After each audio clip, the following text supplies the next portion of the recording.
이번 유로 조별 리그에서는 큰 이변 없이 떨어질 팀이 떨어지고 올라갈 팀이 올라갔습니다. 오늘 자세하게 이야기할 유로 16강 경기는 벨기에 대 포르투갈입니다. 피파 랭킹 1위를 자랑하는 벨기에와 죽음의 조를 통과한 디펜딩 챔피언 포르투갈의 대결이라는 점에서 사실상 결승전이 아니냐는 이야기도 나오고 있거든요. 이번 유로 라이브에서는 윤효영 기자님이 벨기에, 정지훈 기자님이 포르투갈을 담당하겠습니다. 네, 두 기자님들의 설전이 좀 기대가 되는데요. 각오는 다들 돼 있으시죠? 아, 그럼요. 피파 1위 팀, 좀 푸근합니다. 피파 1위 팀인 건 인정을 하는데 피파 랭킹이 정확하지가 않아요. 제가 볼 때는 뭐 랭킹 1위라고 해도 뭐 벨기에가 사실 그 정도는 아니다라는 생각이 좀 들고 사실 제가 포르투갈 유니폼을 입고 오려고 그랬는데 네덜란드를 입고 오셨어요.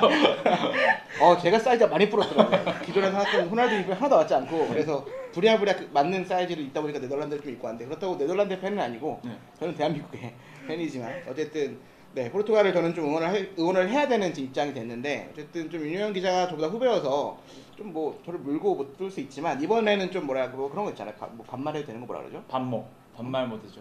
반모라죠. 그런 이상한 단어 만들어내고 있어. 아이, 야자 타임? 야자 타임. 야자 타임. 야자 타임. 우리 세대는 야자 타임이라 했거든요. 야자 타임도 있고 요즘은 반말 모드 가자고 반모. 젊지 않은 걸 알고 있는데 젊은 척을. 저는 아직 젊은 척 할 수 있는 나이인데. 아직은 20대인 걸로 알고 있으니까 어쨌든 좀 나이 차이가 좀 있어서 세대가 차이가 좀 있는데 뭐 반모? 반모 알잖아요. 알죠. 갑자기 좀 외로워지네. 어쨌든 반모를 좀 허용하도록 할 테니까 좀 물고 뜯고 좀 재밌는 방송이 됐으면 좋겠어요. 그동안은 저희가 정보 전달을 하는 류의 방송을 좀 많이 했잖아요. 근데 이번에는 사실 이렇게 막 댓글도 달리고 이렇게 좀 있는데 좀 재밌게 만들어서 좀 소통하는 방송 될 수 있었으면 좋겠고. 네, 남다른 각오를 한번 들어봤는데요. 그럼 먼저 붉은 악마, 피파 랭킹 1위에 빛나는 벨기에부터 포문을 열어보도록 하겠습니다. 벨기에 조별리그 분석해주세요.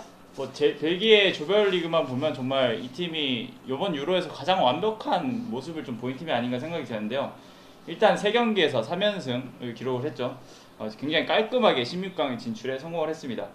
첫 경기부터 러시아를 3대0으로 제압을 했고 이어 덴마크전 2대1승 그리고 핀란드전에서 2대0으로 이기면서 승점뿐만 아니고 7득점 1실점이죠. 좀 완벽한 이런 스코어까지 만들어내면서 16강에 무사히 안착을 했습니다. 특히 챔피언스 리그에서 안면 부상을 당했던 좀 데브라이너 선수가 2차전부터는 돌아왔거든요. 근데 데브라이너 선수 뭐 러시아전도 벨기에가 잘했다는 느낌은 있었지만 사실 수비 실수에 의해서 선제골이 나왔고 이후 뭐 수비 실책이 계속 나오면서 그걸 벨기에가 놓치지 않고 골로 연결을 했는데 데브라이너 선수가 나오니까 벨기에가 진짜 이제는 완성됐구나 이런 느낌이 저는 확실히 받았거든요. 뭐 패스면 패스, 뭐 덴마크전에서는 결승골도 넣었죠.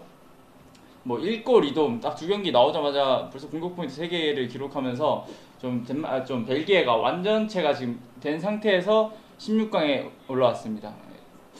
지금은 벨기에가 저는 한 4강까지 무난하게 올라가지 않을까 좀 그렇게 생각하는데 유로 2016 전대회 디펜딩 챔피언이잖아요. 그러면 약간 좀 시드나 이런 걸 좀 줬어야 되는데 뭔가 이게 예선 성적이 좀 손이 안 좋은 거는 포르투갈이 좀 인정 그럴 수 있겠지만 보시면 2018 요거 아닙니다. 2018 월드컵 챔피언 프랑스, 2014 월드컵 그러니까 월드컵 우승팀 독일이 한 조에 돼 있어요. 그러니까 사실은 이게 무슨 뭐 사실상 결승전이 조별리그에서 한 2경기가 이렇게 연달아 열리는 경우라고 볼 수 있을 것 같고 약체라고 평가받던 헝가리가 생각보다 끈끈했잖아요. 뭐 독일이랑도 그렇죠. 상당히 팽팽한 경기를 좀 했고 그러니까 이게 상당히 까다로운 팀이었기 때문에 어려운 경기가 예상됐습니다. 어쨌든 1차전에서는 나이 감독 이게 또 잘해요. 잘하는 거 인정해야 돼. 잘합니다. 2골을 넣으면서 3대0 승리를 거뒀는데 전반전 사실 쉽지 않았어요. 전반전 생각보다 헝가리의 그런 판단한 수비나 이런 게 상당히 강했고 어쨌든 승리를 3대0으로 했습니다. 근데 첫 승을 신고하긴 했지만 사실은 이거는 뭐 그러니까 이미 그냥 여기서 지면 그냥 짐 싸야죠. 사실은 그렇죠. 뭐 그런 상황이었고 2, 3차전 결과 상당히 중요했는데 2차전이 이게 참패여서 좀 불안했어요. 왜냐면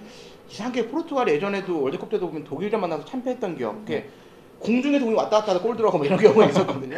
그러니까 포르투갈이 사실 뭐 제공권이 없는 팀은 아니라 워낙 독일이 그런 거 강하기 때문에 좀 이렇게 약했고 또 호날두 역시도 독일 상대로 그렇게 좋은 모습은 아니었어요. 그래서 이게 포르투갈이 좀 불안하다 했는데 뭐 역시나 좀 불안했고 결국에는 뭐 진짜 힘을 쓰지 못했고 물론 호날두 선제골이 나왔죠. 근데 뭐 이게 골이라고 하기 좀 애매한 뭐 그랬고 어쨌든 4골을 연달아 했지만 수비가 무너졌고 뭐 독일의 패싱력, 압박, 높이 좀 고전하는 모습을 좀 보여줬고요. 이제 프랑스는 상당히 어쨌든 중요했는데 뭐 지난 유로 2000 결승전에서도 맞붙던 상대잖아요. 그래서 좀 이게 수준 높은 경기, 좀 퀄리티 있는 경기를 기대했는데 헝가리가 생각보다 잘하면서 두 팀이 이길 동력이 많이 사라진 거예요. 그러니까 비기기만 해도 16강에 올라갈 수 있는 상황이 됐기 때문에 뭔가 프랑스도 그렇고 포르투갈도 그렇고 약간 침묵질하는 벤제마랑 호날두랑 웃으면서 막 아이고 그렇죠. 잘 지냈냐고 막 네. 유니폼 교환하고 전반 끝나자마자 어쨌든 레알 마드리드에서 한솥밥을 먹었던 호날두 벤제마가 2골씩 기록했고 2대2 무승부로 끝이 났습니다. 근데 골은 많이 나왔지만 뭐 호날두 2골 뭐 좀 페널티킥이었고요. 뭐 벤제마는 그래도 오랜만에 복귀전을 해서 네. 좀 좋은 모습을 좀 보였다는 게 좀 그나마 좀 유일하게 먹을 거리가 있었던 거지만 그러니까 소문난 채 먹을 거 없다고 하잖아요. 정말 저 이게 되게 밤새서 봤거든요. 일하는 날도 아닌데 야 내가 이 현타가 이거 내가 왜 보고 있지? 뭐 그럴 정도로 좀 아쉬움이 좀 있었고 특히 이제 경기 막판에는 막 공을 올리더라고. 어쨌든 16강에는 안착했습니다. 뭐 벨기에처럼 양탄자가 깔린 무난한 뭐 그런 비단길을 걸은 게 아니라 양탄자가 아니라 정말 뭐 가시밭길을 걸고 이제 왔기 때문에 뭐 이제 사실상 뭐 결승전 매치라고 해도 좀 손색이 없는 경기가 16강에서 완성이 됐는데 어쨌든 좀 포르투갈이 좀 이미 시험을 너무 두 번의 큰 시험대를 겪었기 때문에 뭐 좀 약해 빠진 벨기에를 잡지 않을까 이런 생각이 좀 듭니다. 네, 죽음의 조에서 가까스로 생존한 포르투갈이네요. 그래도 디펜딩 챔피언의 저력을 보여줬는데요. 이제 본격적으로 두 분 한번 싸워보겠습니다. 좋습니다. 전술적인 분석을 통해 두 팀을 알아보겠는데요. 이번에는 포르투갈을 먼저 알아보겠습니다.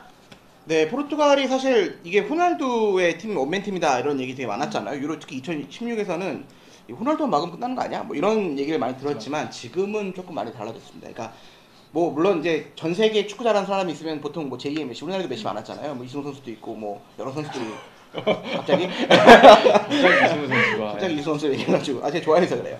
네, 아무튼 뭐 제2의 메시 뭐 이렇게 뭐 제2의 호날두 물론 그러니까 포르투갈에서 축구 좀 잘 찬다면 대부분 제2의 호날두 나오거든요. 네. 많은 제2의 호날두가 거쳐갔어요. 근데 조금 정착되는 중이라고 얘기할 수 있을 것 같고 포르투갈은 예를 들면 지금 팀에 있는 주앙 펠리스라든가 젊은 공격수가 또 제2의 호날두가 될 수 있고요. 안드레 실바 같은 경우에는 호날두가 직접 내 후계자다라고 점 찍었던 선수잖아요. 그리고 지난 시즌 또 독일 분데스리가에서 골을 엄청나게 넣으면서 그렇죠. 득점 2위를 기록했단 말이에요. 이런 선수가 좀 있고요. 그 외에도 브루노 뭐 그다음에 펠릭스도 있고 화려한 공격 라인이 있기 때문에 이번 포르투갈이 좀 2연패 가능성이 있다라는 평가를 받을 수 있을 것 같습니다. 어쨌든 뭐 포르투갈의 그런 화려한 공격진 뭐 그런 건 인정을 하고요. 뭐 그렇죠. 벨기에도 정말 벨기에는 좀 제가 봤을 때 다재다능한 그런 팀이라고 할 수 있겠는데요.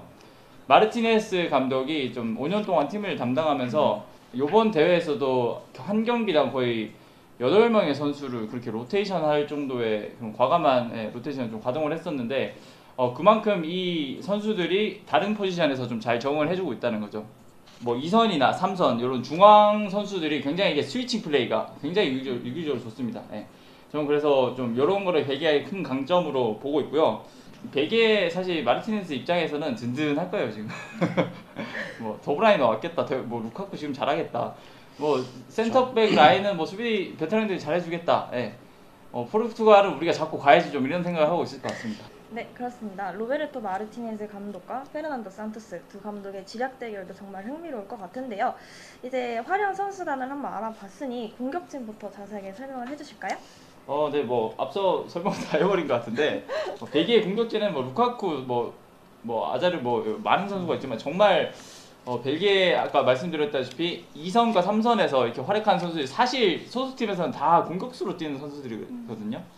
뭐 지금 보면 뭐 루카쿠 선수가 최전방을 맡고 있고 또 토르강 아자르 한 골을 넣은 토르강 아자르 이 선수도 도르트문트에서는 2선 자원이거든요. 사실 2선 자원인데 마르티네스 감독 체제에서는 뭐 3선의 그런 윙백 왼쪽 윙백 역할을 맡아서 또 괜찮은 모습을 보여줬고 또 그 자리에 카라스코, 메르텐스 이렇게 선수가 있어요. 또 카라스코 같은 선수 같은 경우에는 중국까지 갔다 왔는데 중국화가 없었어요. 첫 시즌부터 아틀레티코 마드리드에 굉장히 핵심적인 활약을 하면서 팀의 리그 우승 몇 년 만이었는지 지금 정확히 생각 안 나는데 오랜만에 정말 리그 우승을 이끌었고 그 중심에 카라스코가 있었습니다. 이 선수가 키도 큰데 활동량도 많고 또 번데기는 드리블이 한 번씩 나오잖아요. 이번에 러시아전에서 선수 수비수 3명을 제치고 슈팅하는 그런 장면까지 있었는데 많은 좀 기회를 좀 부여받고 있는 상황이고요. 또 같이 뛰고 있는 2선에서 같이 뛰고 있는 메르텐스 선수도 굉장히 공격적으로 유용한 자원입니다. 2선 모두를 뛸 수 있고 뭐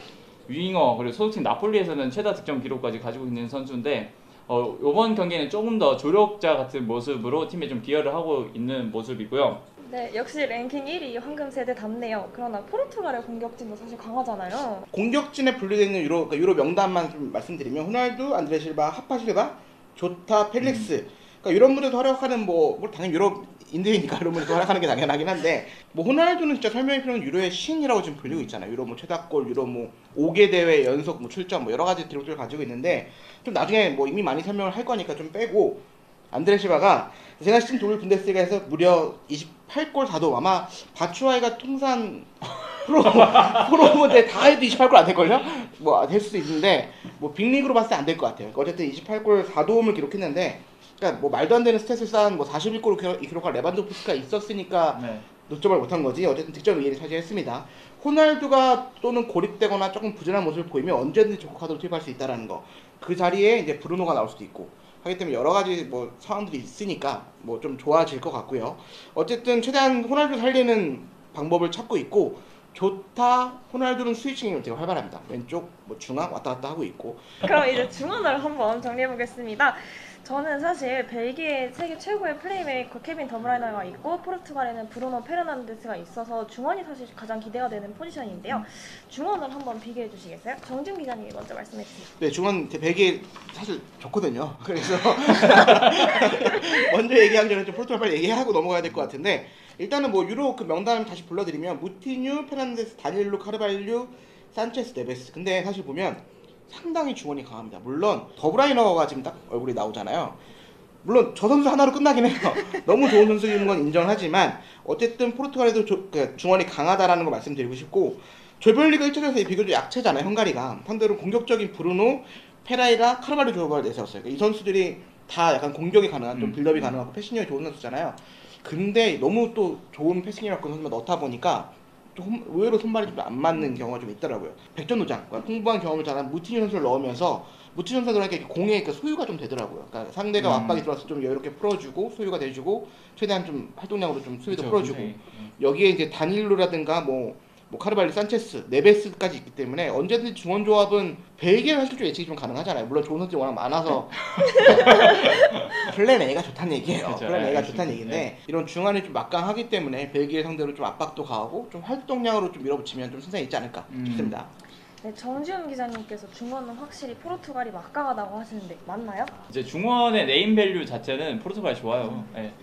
포르투갈 뭐 유로 우승국이기도 하고 예, 또 무티뉴 같은 굉장히 베테랑 선수 그렇죠. 그리고 브루노처럼 이렇게 떠오르는 선수들이 있으니까 예. 뭐 그런 선수들 라인만 봤을 때는 포르투갈이 우위인 건 맞긴 한데 벨기에는 굉장히 좀 뭐랄까 각자 자리에서 자기 맡은 바를 정말 성실해주는 선수들이 딱딱 있거든요. 틸레망스 선수 있죠. 레스터 시티에서도 올 시즌 진짜 예, 숨은 주역이었어요. FA컵 우승에 뭐 중거리 슈팅도 굉장히 좋은 선수고 비체 선수의 그런 수비력 잡아주는 수비력 그리고 그 틸레망스의 링킹 능력 덴동코의 뭐 이렇게 공격 가담 능력 뭐 이런 거를 다 봤을 때는 이 팀이 굉장히 밸런스가 좋아요. 윙백들의 뭐 수비 가담이나 뭐 공격 가담까지 합치면 이 팀은 정말 중원이 약한 팀이 아닙니다. 네, 좋습니다. 이제 프리뷰와 하이라이트, 승부 예측을 알아봐야 하는데요. 그 전에 두 팀의 키플레이어를 한번 꼽아봐야 될 것 같습니다. 포르투갈의 키플레이어 누구일까요? 뭐 누구나 다 호날두 얘기하실 거잖아요. 근데 호날두가 뭐 사실 이번에 5골 넣으면서 유로 14골로 이제 뭐 유로의 신이 됐고요. 그다음에 또 역사상 처음으로 5회 대회 연속 득점, 5회 대회 연속 출전 첫 번째 선수가 됐고 A매치에서 또 109번째 득점으로 해서 이게 좀 비교하는 게 좀 웃겨요. 이란을 무시하는 건 아니지만 뭐 알리 다이와 동률이 됐다라고 하는데 그거는 조금 어렵잖아요. 사실 이게 유럽에서 뛰는 선수와 뭐 이게 좀 뭐 저희도 아시아이니까 비하면 안 되겠지만 이게 좀 내밀에 좀 다르다라는 생각이 그렇죠, 들고 네. 그렇다면 벨기에는 어떤 선수가 키플레이어일까요? 저는 암만 생각해도 데브레너를 뺄 수가 없어요.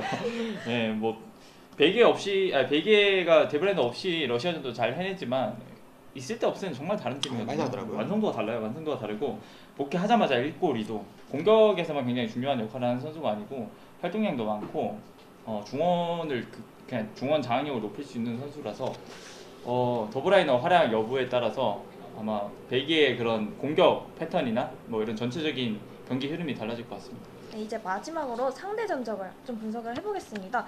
두 팀 누가 더 강한가요? 정진 기자님? 사실 상대적으로 보면 지금 사실 벨기에가 조금 나을 수 있나요? 많이 앞서죠. 그렇죠. 또 4승 2무니까.